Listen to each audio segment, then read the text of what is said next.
मेरे mummy papa बहुत ज़्यादा मतलब हम लोगों से डिटैच नहीं हुए थे, एक मोहब्बत थी उनको हमसे। माशाल्लाह मैं जब घर से निकली, जब हमारे फादर इन लॉ ने हमें घर से निकाला, मेरे बच्चे की, छोटा बच्चा था, छोटे वाले की सिर्फ एक दूध की बोतल थी, इसके अलावा कुछ भी नहीं था।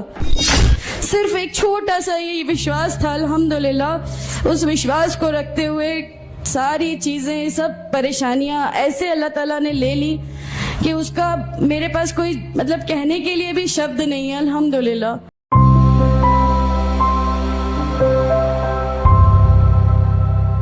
हस्बैंड ने पहले इस्लाम कबूल किया, एक जैन फैमिली से बिलोंग करते हैं। मैं अग्रवाल फैमिली से थी, मेरा पुराना नाम मानसी अग्रवाल था। और मेरे हस्बैंड ने जब इस्लाम कबूल किया तो मेरे लिए मेरी लाइफ का बहुत एक शॉकिंग इंसिडेंट था। मैंने फर्स्ट टाइम किसी को, पहली बार देखे मैंने किसी को नमाज पढ़ते हुए देखा।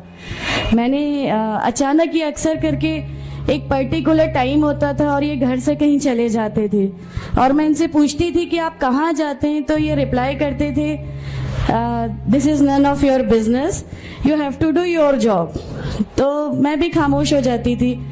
बाकी मेरे फादर इन लॉ से अक्सर इनकी डिबेट और सब कुछ हुआ करता था, बट मुझे नहीं समझ में आता था कि ये डिबेट क्या है, ये लोग किस बात पे इतना ज़्यादा, मतलब इनका डिबेट इतना एग्रेसिव मूवमेंट्स पे कैसे आ जाता है। तो बाकी फिर एक धीरे धीरे जब मुझे ये इस्लाम के पहले तो ये लोग नहीं बताए, बट फर्स्ट टाइम जब मैंने इनका फजर की नमाज थी और अचानक मेरी नींद खुली और मैंने इनको नमाज पढ़ते हुए देखा। मैंने इनसे पूछा कि आप क्या नमाज पढ़ रहे हैं, क्योंकि सिर्फ टेलीविज़न पे देखा था कि हाँ ऐसे जो करते हैं वो नमाज के एक्शंस हैं। मैंने इनसे पूछा कि आप नमाज पढ़ रहे हैं, इन्होंने कहा कि हाँ मैं नमाज पढ़ रहा हूँ। मैंने बिल्कुल देर नहीं की मेरे फादर इन लॉ को बताने में। मैं रूम से बाहर निकल के और मैंने सबसे पहले उनको बताया कि पापा जी आज ही इनको मैंने नमाज पढ़ते हुए देखा। तो उन्होंने मुझसे कहा कि ठीक है खामोश रहो, अभी किसी से कहना नहीं, हम देखेंगे क्या कर सकते हैं। अब वो जो मेरी लाइफ का मोमेंट था, वहाँ से मेरे को ऐसा लगा कि ये क्या हुआ, मतलब ये क्या कर रहे हैं, ऐसा क्यों कर रहे हैं, ये कहीं ये किसी ऐसे व्यक्ति से तो नहीं मिल गए जो इनको टेररिज्म की तरफ ले जा रहा है और ये ऐसी चीज़ों में तो नहीं इन्वॉल्व हो जाएंगे। एक बहुत बड़ा डर जो मेरे अंदर था वो, और on that time I was pregnant, तो मेरे को एक बहुत खलबली सी लगी रहती थी कि ये क्या चल रहा है, ये क्या चल रहा है। फिर धीरे धीरे करके जब मैं इनकी बुक्स वगैरह जो अलमीरा में रखी रहती थी वो मैं पढ़ने लगी और ढूंढने लगी। ये छुपा के रखा करते थे और मुझे जब भी कोई बुक मिलती थी तो फिर मैं उसको पढ़ने लगी। तो मुझे उसमें ऐसा कुछ लगता ज़रूर था कि पता नहीं कुछ है, कोई डिफरेंट चीज़ है, क्योंकि मैंने देखा कि इनके अखलाक, इनकी सब चीज़ें बिल्कुल चेंज हो गई। जो ये पहले थे उससे ये बिल्कुल अलग हो गए। तो मुझे ऐसा पर्सनली लगता था कि इस प्लेटफॉर्म ने इनको ऐसा क्या दिया जो मेरे हस्बैंड को बिल्कुल चेंज करके रख दिया। मतलब अल्हम्दुलिल्लाह ये उस समय कोशिश करते थे कि जो नबी की सुन्नतें हैं, जो हमारे नबी सल्लल्लाहु अलैहि वसल्लम ने किया, अपनी वाइफ की मदद करना, अपनी वाइफ के साथ किस तरह उसके हुकूक की अदायगी करना, ये सब कुछ वहाँ अल्हम्दुलिल्लाह करने लगे।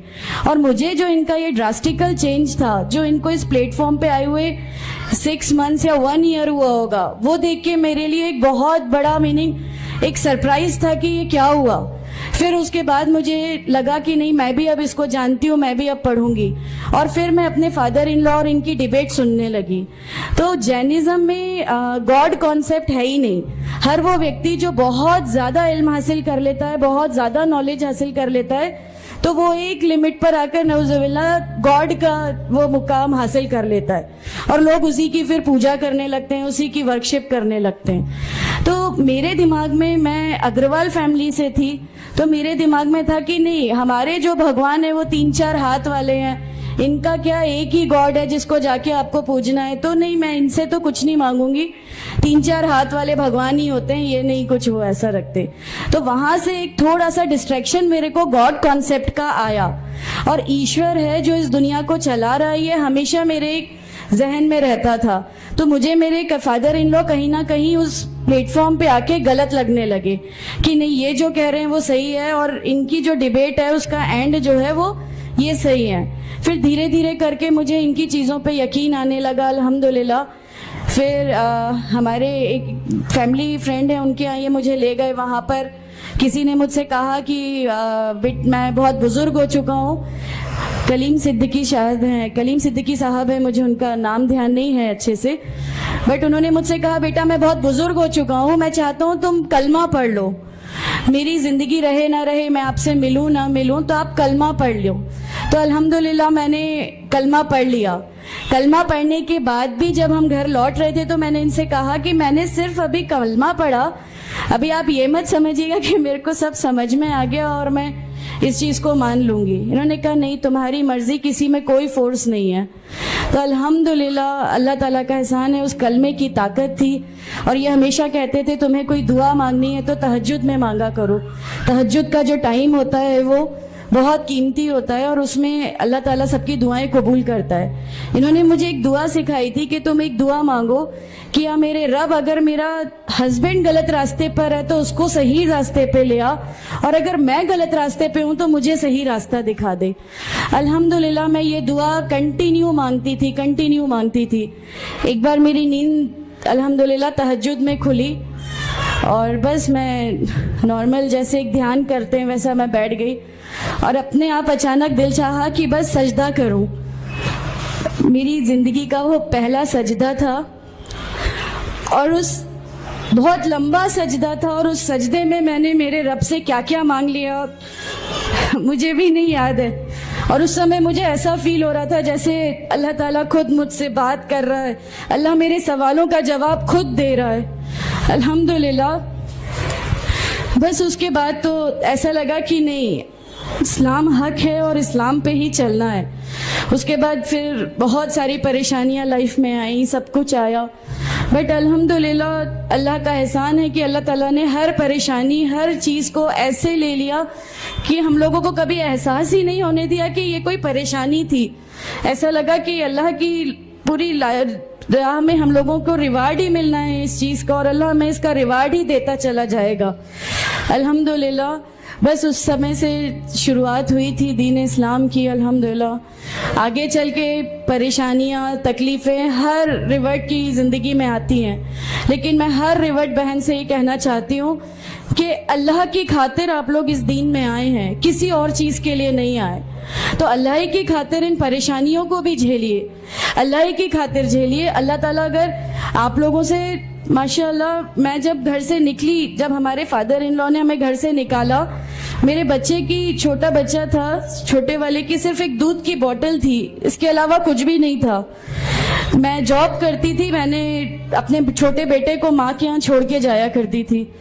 मेरे मम्मी पापा बहुत ज़्यादा मतलब हम लोगों से डिटैच नहीं हुए थे, एक मोहब्बत थी उनको हमसे, तो उस मोहब्बत के कारण मतलब उन लोगों ने कभी हमारा उस लेवल तक अपोज नहीं किया जो इन लॉज की तरफ से आया। तो जब मैं मेरे मायके गई और मैंने अपने बच्चे को लिया और मैंने कहा कि माँ हमने वो घर छोड़ दिया, हमें उस घर से उन लोग निकाले, ऐसा करके माँ है बहुत रोई, तुम लोग क्यों ऐसा कर रहे हो, क्या करोगे, कैसे रहोगे, दोनों छोटे बच्चे हैं, क्या होगा। मैंने कहा कि माँ आप सिर्फ एक माँ हो ना, वो मुझे 70 माँओं के बराबर मोहब्बत करता है, तो जो रब मुझे मेरी 70 माँओं के बराबर मोहब्बत करता है वो कैसे इस दुनिया में मुझे रुस्वा कर सकता है।